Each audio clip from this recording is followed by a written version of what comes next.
우리 찬송 한 장 더 하겠습니다. 588장 한 장 더 하겠습니다. 또 주님께 감사를 드리는 그러한 추수감사 주일로 지킵니다.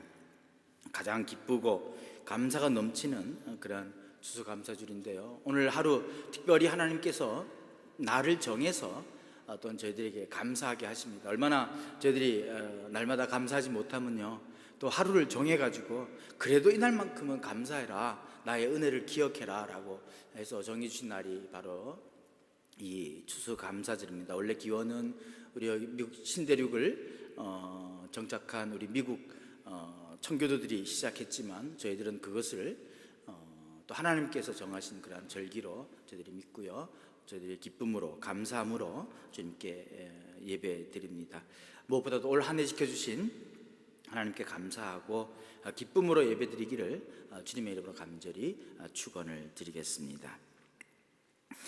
어떤 글을 읽는 중에 은혜를 깨닫는 것이 감사의 출발점이다 라고 하는 그런 짧은 글을 보았습니다. 그 글의 내용은 다음과 같습니다. 큰 일을 이루기 위해 힘을 주십사 하나님께 기도했더니 겸손을 배우라고 연약함을 주셨습니다.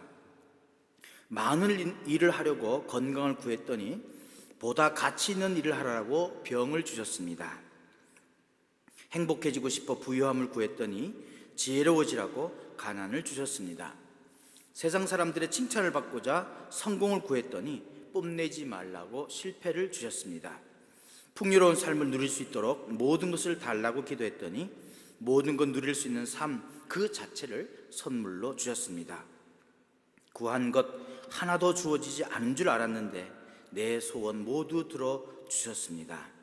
하나님의 뜻을 따르지 못한 삶이었지만 미처 표현 못한 기도까지 모두 들어주셨습니다. 나는 가장 많은 축복을 받은 사람입니다. 이러한 간증의 글이었습니다. 현재의 은혜, 이미 받은 은혜를 깨닫는 것이 감사와 감격의 출발이다라고 하는 사실을 우리들에게 알려주는 귀한 글입니다. 오늘 본문도 아주 이 시편 본문 65편의 말씀 가운데 저희들에게 은혜를 주시는 귀한 말씀이 참 많이 있습니다. 하나님의 은혜의 강에는 마실 물이 가득하고 얼마든지 담아가지고 있다고 얘기하고요, 하나님 우리 자녀들로 하여금 아침이 되는 것과 저녁이 되는 것을 즐거워하게 하시고 물질적인 복을 허락하여 주셨고 주의 은택으로 한 해를 관씌우셨다라고까지 표현하고 있습니다. 한 해를 관씌우셨단 말, 한 해를 영광스럽게 만들어 주셨다라는 그런 말 아니겠습니까? 하나님이 우리를 살아가는 시간, 우리의 살아가는 시간을 성별해 주셔서 복을 주셨다라고 하는 거예요. 공간적인 복뿐만 아니라 시간의 복이 더 큰 복인 것을 우리들에게 말씀해 주고 있습니다. 우리가 무엇을 차지하고 소유하으니 복이 아니라 우리가 어떤 사람이 되었느냐 하는 것에 가치를 두어야 하는 거죠. 하루를 지내면서 다 즐거이 외치고 또 노래할 수 있다는 것, 바로 하나님의 은혜 속에 살아가는 사람들만이 누릴 수 있는 그런 큰 축복임을 우리는 알아야 할 것입니다. 여러분, 오늘 시편을 쓴 다윗, 여러분 너무나 잘 아시지 않습니까? 다윗의 삶처럼 고난으로 얼룩진 그런 삶이 없을 것입니다. 왕이 되기 전이나 왕이 되고 난 후에도요, 영화를 누려본 적이 별로 없어요. 늘 전쟁과 또 가족 간의 갈등, 배반, 반란 이런 것들 때문에 얼마나 고난 가운데 있었는지 모릅니다. 하루도 편한 날이 없었던 왕입니다. 근데 기가 막히게도요, 그런 기가 막힌 삶을 살고 사는 와중에 다윗의 시편은요 얼마나 아름다운지 모릅니다. 그런 인생이지만 그런 기가 막히는 삶 한복판에서도 벌떡 일어나 오늘과 같은 그런 시편을 기록하고 있는 것이죠. 1절 보십시오. 하나님이여 찬송이 시온에서 주를 기다립니다. 하나님이여 찬송이 시온에서 주를 기다립니다. 찬양을 준비하고 성소에서 하나님께 그 찬양을 올려드릴 때를 기다린다는 것입니다. 일주일 내내 예배를 준비하고 주일을 기다리고 있다는 것입니다. 여기에서 기다린다는 말, 히브리어 두미아는 침묵이라는 뜻을 가지고 있습니다. 그래서 이것은요, 시온에서 침묵의 찬송이 주께 있사옵나이다 라고 번역할 수 있습니다. 다시 한번 새겨보면요, 내 속에 아직 터져나오지 않는 찬송으로 가득합니다. 그래서 주님을 만나 볼 때에 내 속에 아직 터져나오지 않는 찬송을 주님께 드릴 때를 기다리고 있습니다라고 고백하고 있는 거예요. 그냥 찬송이 아니라 터져나올 찬송이 가득 채워져 있음을 말씀해 주고 있는 것입니다. 그렇다고 해서 그의 삶이 늘 감사와 축복으로 행복한 삶입니까? 그의 삶에 여전히 삶의 아픔이 있습니다. 3절 보십시오. 죄악이 나를 이겼사오니 우리의 허물을 주께서 사하시리라고 했습니다. 우리의 허물을 주께서 사하시리라. 여기에는 무거움과 회한, 안타까움이 있습니다. 아쉬움이 있습니다. 아픔이 있습니다. 고난이 있습니다. 그런데도요, 그는 눈을 하나님을 바라봅니다. 4절 보십시오. 주께서 택하시고 가까이 오게 하사 주의 뜰에 살게 하신 사람은 복이 있나이다. 그런 아픔 가운데서도요, 주께서 택하시고 가까이 오게 하신 그 사람은 복이 있다라고 말씀해 주고 있습니다. 이것은 꼭요, 야단을 맞고 저쪽에서 아빠 눈치를 보면서 풀이 죽이는 아들이요, 그런데 아빠가 손짓하면서 팔을 벌리자 아빠 품으로 뛰어드는 그런 아이의 모습입니다. 놀이터에서 덩치가 큰 아이에게 밀려서 기가 죽어 있던 아이가 아빠의 모습을 보고 달려가 그 품에 안길 때 이제 상황이 완전히 달라지지 않습니까? 바로 그런 장면입니다. 아픔 가운데, 슬픔 가운데 있는데 주께서 택하신 자, 주님의 뜰에 있는 자가 가장 복 있는 사람입니다. 기쁨으로 주님 품에 안기는 그러한 모습을 우리들에게 보여주고 있는 것입니다. 그는 지금 바다보다 더 넓은 하나님의 품을 경험하고 있습니다. 주께서 택하시고 가까이 나오게 하사 주의 뜰에 살게 하신 사람의 복, 그것은 하나님 자녀됨의 복입니다. 하나님 백성됨의 복입니다. 이것은 하나님과의 깊은 친밀함과 교제를 알려주는 단어입니다. 그래서 5절에는 이렇게 얘기합니다. 다스리시는 하나님의 놀라운 은총 앞에서 있는 복도 말해주고 있습니다. 용납하시고 품에 안아주시는 아버지, 그분은 이제 우리의 삶을 다스리는데 6절에서 7절에 보면 주는 주의 힘으로 산을 세우시고 권능으로 띠를 띠시며 바다의 설렘과 물결의 흔들림과 만민의 소유까지 진정하시나이다. 주의 힘으로 산을 세우시고 권능으로 띠를 띄우시고 바다의 설렘도 물결의 흔들림도 만민의 소유가 있지만 하나님께서 다스리고 계십니다. 지금 눈앞에 흉흉함과 황폐함과 그런 소요들이 있지만 그러나 두렵지 않습니다. 바로 하나님이 다스리기 때문입니다 라고 그렇게 고백하고 있는 거죠. 주께서 땅을 돌보시며 물을 대어 심히 윤택하게 하며 강의 물이 가득하게 하신다고 고백합니다. 메마른 땅을 살아갈 때 얼마나 큰 축복입니까? 이것은 밭고랑이 물을 넉넉히 내어주시는 은혜, 이랑을 평평하게 하시는 은혜, 단비로 부드럽게 하시는 은혜, 그곳에서 싹이 나게 하시고 자라나시는 하나님의 은혜, 이런 은혜를 입으면서 시인은 뭐라고 고백합니까?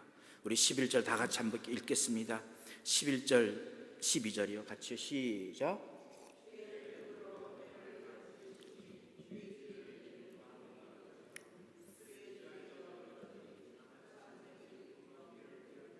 예, 주의 은택으로 한 해를 관 씌우셨으니라고 했습니다. 여러분, 가을은요, 하나님이 한 해 동안 주신 축복의 마지막 장식입니다. 하나님께서요, 마지막을 기뻐하면서 온 들판, 온 산하를요, 하나님의 예쁜 솜씨로 장식하는 그런 계절입니다. 그렇습니다. 추수는요, 한 해 농사일의 마지막 관을 씌우는 순간입니다. 주의 은택으로 말미암는 축복의 관을 씌우는 계절입니다. 풍년에 들게 하시어 익은 곡식으로 들판을 아름답게 장식하신 모습을 보게 합니다. 여기에서 한 해라고 하는 단어, 히브리어에는요, 히브리어 쉐나트라고 하는 데는 정관사가 없습니다. 즉 디스이어가 아닙니다. 모든 한 해를 얘기 주고 있는 것입니다. 어떤 특정한 한 해에만 하나님께서 관시우시는 은택이 아니라 하나님의 자비하심으로 해마다 연례적으로 항상 나타난다라고 고백하고 있는 것입니다. 우리의 일생이 하나님의 은혜로 관시워 주셔서 살아간다는 말입니다. 우리에게는 여전히 부끄러움이 있습니다. 우리에게는 여전히 아픔이 있습니다. 고통이 가득합니다. 어려움이 있습니다. 그런데 돌아보니 하나님의 은혜로 가득한 인생이었습니다. 혼자 걸어오게 하지 아니하시고 주님께서 옆에서 동행하시고 가장 힘들 때는 업어주시면서까지 여기까지 오게 하신 그 하나님의 은총이 보이는 것입니다. 뒤돌아보면 발자국마다 은총입니다. 그래서 터져나오는 감사가 있고 찬송이 있다는 고백입니다. 지금까지 받은 은혜가 깊이 생각나는 때이며 감사가 떠올리는 때가 바로 이때라는 것입니다. 살아온 날들을 돌아보면 모든 것이 은혜입니다. 은혜 아닌 것이 없습니다. 우리의 사람을 채워주신 분이 바로 하나님이신 것입니다. 그렇습니다. 바로 하나님께서 우리를 채워주셨습니다. 여러분, 우리 교회도 올해 말할 수 없는 큰 은혜를 받았습니다. 감사할게요. 너무 많은 한 해였습니다. 일일이 열거할 수 없을 정도의 은혜가 넘쳐납니다. 어저께 저녁에 설교를 준비하면서 여러분 주보에 나눠드린 그 감사의 제목들 있잖아요. 그걸 제가 하나씩 채워봤는데 한 장이 넘어요. 한 장이 넘어요. 얼마나 감사할 것이 많은지 모릅니다. 교회 건축도 마무리하고요, 이사도 오고요, 부족함이 없이 채워주시고요, 귀한 일꾼도 뽑게 하시고요, 일일이 열갈 수 없을 정도의 복 주셨습니다. 여러분 개인은 어떤 감사가 떠오릅니까? 한번 이 시간 잠시 짬을 내 가지고요, 여러분 그 지금 나눠드린 그 정의에다가 한 서너 개라도 한번 적어보세요. 지금요, 한번 생각나는 대로 한번 적어보세요. 여러분, 나의 감사할 것이 무엇인가 한번 적어보세요. 그 쪽지에 앞에 있는 볼펜으로 가지고요, 잠시만이라도 한번 여러분 생각하면서, 지나온 돈 생각하면서 한번 적어보세요. 적으면서 들으세요. 정말 저 개인적으로도 올 한 해가 얼마나 저에게는 은혜가 되는지 모릅니다. 도저히 있을 수 없는 그런 한 해였습니다. 저에게 일어난 이 모든 일 그저 하나님의 은혜입니다 라고 고백할 수밖에 없어요.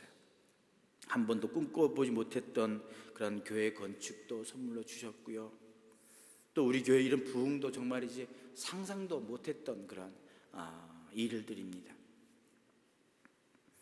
개인적으로도 가정적으로도 주님께서 가장 큰 복을 주신 해가 바로 올 한 해입니다.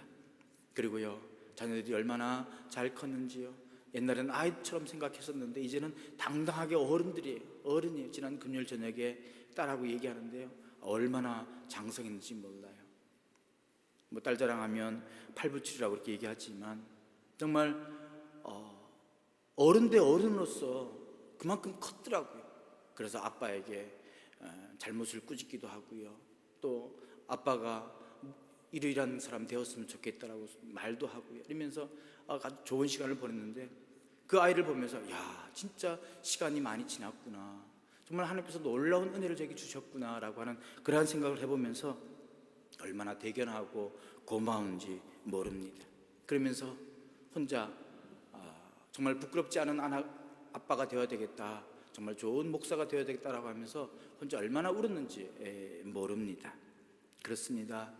돌아보면 발자국마다 은총입니다. 어떤 한국 목사님의 간증입니다.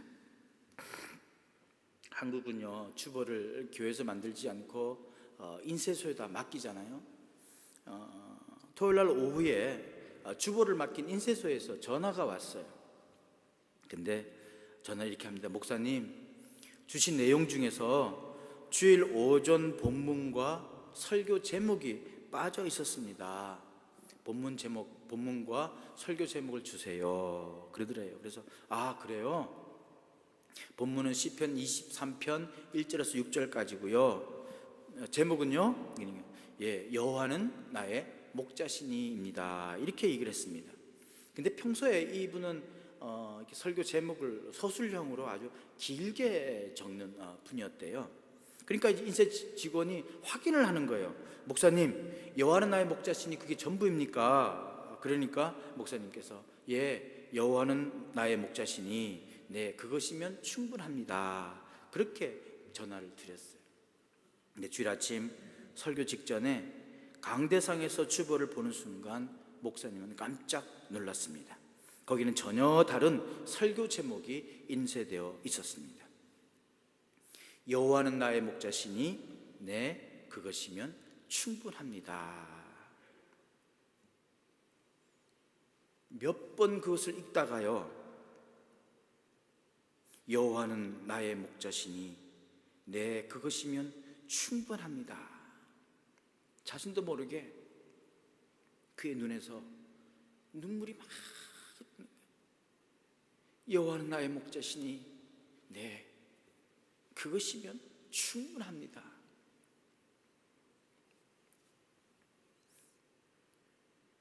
자신도 모르게 눈물이 불에 흐르고요, 눈물이 앞을 가려서 설교를 할 수가 없었다고 합니다. 그래서 목사님은 주보를 순서대해서 오늘 설교 제목은 여호와는 나의 목자시니 네, 그것이면 충분합니다. 그리고 목사님 한참을 울고 서 계셨습니다. 성도들도 모두 따라 울었고요. 그래서 시인 김현승은 감사하는 마음, 그것은 곧 아는 마음이다. 내가 누구인가를, 그리고 주인이 누구인가를 깊이 아는 마음이다 라고 노래합니다. 감사하는 마음이 그 무엇보다도 풍성한 이유는 모든 것을 잃은 날에도 감사하는 마음을 잃어볼 수 없기 때문이고, 그 무엇보다 따뜻한 이유는 언제나 은혜의 불빛 앞에 서 있게 하기 때문이다라고 말하는 것입니다. 하나님께서 베푸신 은혜, 그분에 대한 인식으로부터 감사는 시작됩니다. 여호와는 나의 목자시니 예, 그것으로 충분합니다. 하나님을 아는 데서부터 오는 그 감사, 하나님이 충분하다라고 내뱉는 이 감사, 그 감사가 진정한 하나님께 드리는 그런 감사가 될 것입니다. 감사가 있는 곳에서는요, 감사를 캐내면 감사가 되고 불평을 캐내면 불평이 나옵니다. 감사는 주어진 조건이 아니라 그것을 받아들이는 마음의 자세입니다. 부족해도 감사를 잉태한 자는 감사를 낳고, 모든 것이 풍족해도 불평을 잉태한 자는 불평을 낳습니다. 감사는 소유의 크기가 아니라 생각의 크기이고 믿음의 크기입니다. 소유에 비례하는 감사는 소유에 비례한 불평을 낳고, 믿음의 감사는 조건에 매이지 않아 세상을 행복하게 하고 자신을 풍요롭게 합니다. 감사는 은혜를 아는 자의 마음의 열매이며 섭리를 수용하는 자의 생각의 방식입니다. 감사한 만큼 삶은 여유 있고 따뜻합니다. 그래서 사도 바울은 우리들에게 항상 기뻐하라, 쉬지 말고 기도하라, 범사에 감사하라, 이는 그리스도 예수 안에서 너희를 향하신 하나님의 뜻이니라 라고 말씀해 주고 있는 것입니다. 사랑하는 성도 여러분, 은혜로 찾아오신 그분을 감사하시길 바랍니다. 주의 은택으로 한 해가 마무리됨을 감사합시다. 동시에 우리의 삶의 터전에 그분의 지나간 흔적이 보이지 않는다면 올해 남은 이 마지막 날들이 우리의 간구의 시간이 되어야 할 것입니다. 여러분, 말씀을 맺겠습니다. 눈을 들어 주위를 살펴보십시오. 이 시편 기자처럼 들의 초장에도 떨어지니 작은 산들이 기쁨으로 띠를 띄었고, 초장은 양떼로 옷 입었고 골짜기는 곡식으로 덮였음에 그들이 다 즐거이 외치고 또 노래하나이다.